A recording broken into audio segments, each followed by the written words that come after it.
Hello all, welcome to capital ethos. இன்னைக்கு நம்ம என்ன பார்க்க போறோம் அப்படின்னா, இந்த February 4 டு February 6ங்கிறது பார்த்தோம் அப்படின்னா, நம்ம ரிசர்வ் பேங்கினுடைய ரெப்போ ரேட்டுங்கிறது வந்துட்டு ஒரு அனௌன்ஸ்மெண்ட் வரப்போகுது. அது எப்படி வரும்? போன டைம் மாதிரி 0.25 பேசிஸ் வந்துட்டு கம்மி பண்ணுவாரா, இல்லை என்ன ஆகும் அப்படிங்கிறத பற்றி இந்த இதெல்லாம் ஃபுல்லாக பார்க்க போறோம். அண்ட் நாங்கள் கேபிட்டல் ethos, நாங்கள் குளோபல் ஃபினான்ஷியல்ஸை இந்த மாதிரி உங்களுக்கு புரியக்கூடிய வகையில் நாங்கள் சிம்பிளாக கொண்டு வரோம். எங்கள் சேனலை சப்ஸ்கிரைப் பண்ணிக்கோங்க, கீழே இருக்க பெல் ஐக்கான் கிளிக் பண்ணி ஆளுங்கிறத கொடுத்துக்கோங்க. அண்ட் மெயின்லி உங்க ஃப்ரெண்ட்ஸ் அண்ட் ஃபேமிலிஸ்க்கு இந்த வீடியோ நீங்க அதிகமாக ஷேர் பண்ணுங்க. இப்போ நம்ம விஷயத்துக்குள்ள போகலாம். சரி, இப்போ straight to the point. Coming இந்த February 4லேருந்து February 6 வரைக்கும் பார்த்தோம் அப்படின்னா, என்ன மீறி போனால் ஒரு 2லேருந்து 4 நாளைக்குள்ள பார்த்தோம் அப்படின்னா ரிசர்வ் பேங்க்னுடைய ரெட் டெசிஷனுங்கிறது வரப்போகுது. அது எப்படி இருக்கும் அப்படிங்கிறது தான் நம்ம இதில் பார்க்க போகிறோம். சரி, என்னவா இருக்கும்னு நினைக்கிறீங்க? மார்க்கெட் வந்துட்டு ஒரு 3-6 மந்த்ஸாகவே பார்த்தோம் அப்படின்னா ஒரே சைட்டு நீ தான் வாங்கிட்டு இருக்குது.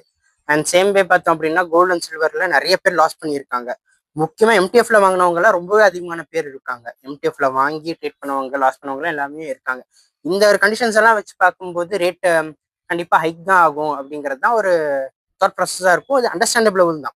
ரேட் ஹைக் ஆகிறதுக்கான சான்சஸ்ங்கிறது அதிகமாக இருக்குன்னு சொல்றது தான். பட் ரியாலிட்டி என்னவா இருக்கும் அப்படிங்கிறது தான் இப்போ கேள்வி.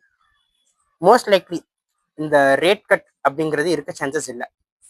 அதாவது ரேட் ஹைக்கும் இருக்க சான்சஸ் இல்லை, ரேட் கட்டும் இருக்க சான்சஸ் இல்லை. ஏன் அப்படின்னா, நம்ம லாஸ்ட் December 5, 2025 எப்போ பார்த்தோம் அப்படின்னா, நம்ம ஆர்பிஐ கவர்னர் சஞ்சய் மல்ஹோத்ரா 5.5% இருந்த ரெப்போ ரேட்டை 5.25% கம்மி பண்ணியிருக்காரு. விச் இஸ் அவர் 0.25 பேசிஸ் பாயிண்ட் வந்துட்டு அவர் கம்மி பண்ணாரு.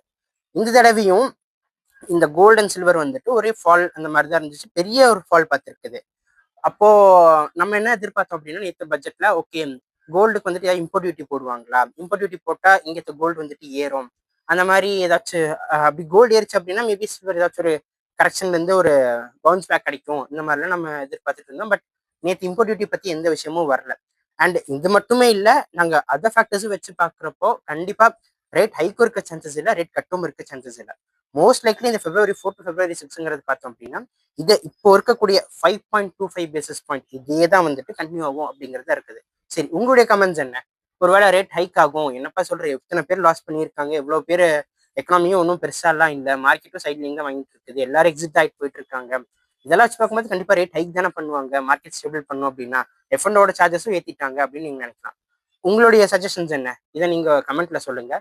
அண்ட் அதே மாதிரி இதுல உங்களுக்கு ஏதாவது அப்ஜெக்ஷன்ஸ் இருந்தாலும் நீங்க சொல்லுங்க.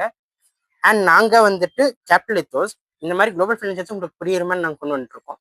அண்ட் மெயின்லி இந்த எஃப்என்டோ சில்வர் அண்ட் கோல்டு என்ன ஆச்சு அப்படிங்கறத நாங்கள் ப்ரீவியஸ் வீடியோலும் போட்டிருக்கோம். அந்த வீடியோக்கான டிஸ்கிரிப்ஷன் உங்களுக்கு இதில் தரோம், நீங்க அதை பாருங்க. சரி, அடுத்து என்ன டிஸ்கஷன் நம்ம பண்ணலாம், அடுத்து என்ன மாதிரி வீடியோ நம்ம பண்ணலாங்கிறது நீங்க கமெண்ட்ல சொல்லுங்க. நம்ம அதுக்கேற்ற மாதிரி நம்ம பண்ணலாம். தேங்க்யூ.